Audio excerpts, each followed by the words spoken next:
Day 4 on the Kokoda track. We're at Templeton's 1 and we're heading up over Mt Bellamy, the highest point on the Kokoda track.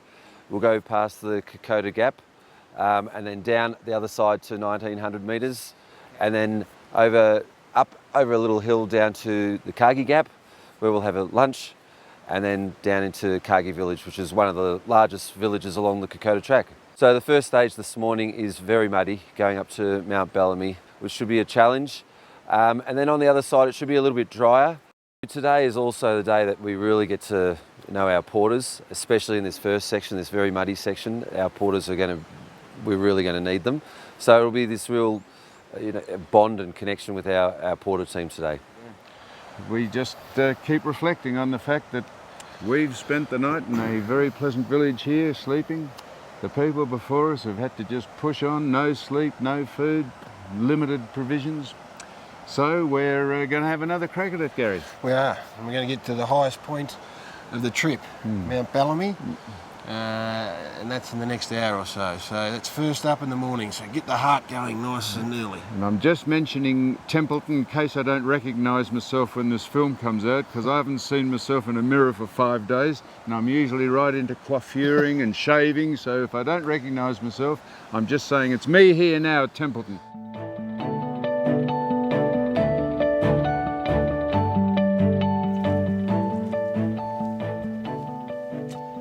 Sambe's got a tether on me, as taut as buggers, like frozen rope.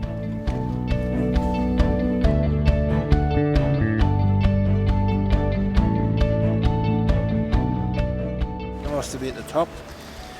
This is, I think it's 2100 metres, and we won't be going any higher, which is good news.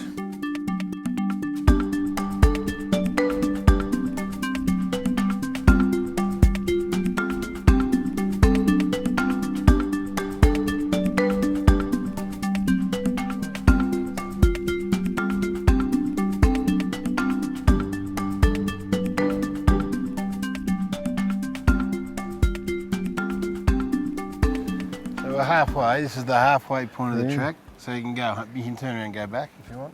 That's where we're going. Look, Kagi there.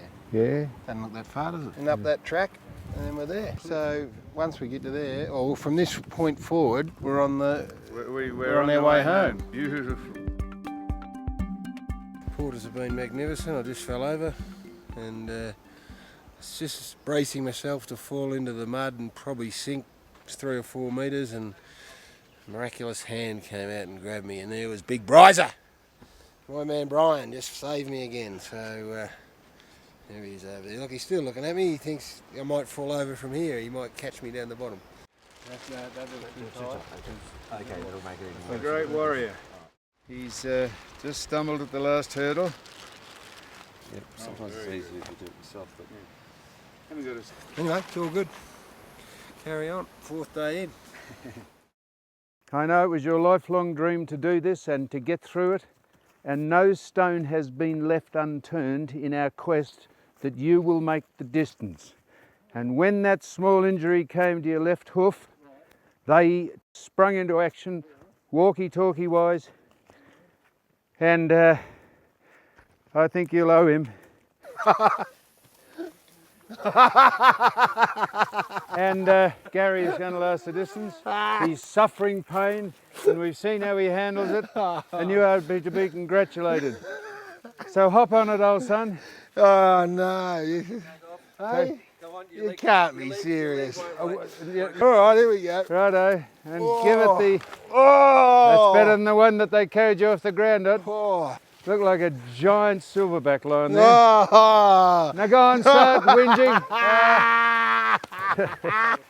This is very funny, boss. Yeah, this is the funniest thing you've ever done. This is champagne comedy, mate. Don't worry about from that. The boss man. Yeah. Very funny stuff. I think it's one of your funniest ones, I think, boss.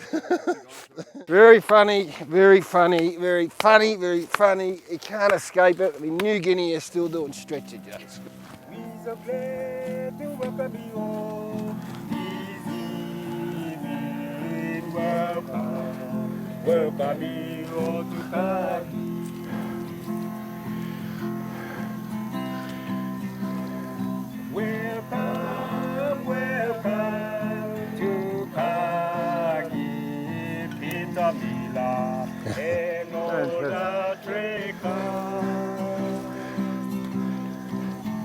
glad to welcome you all this evening.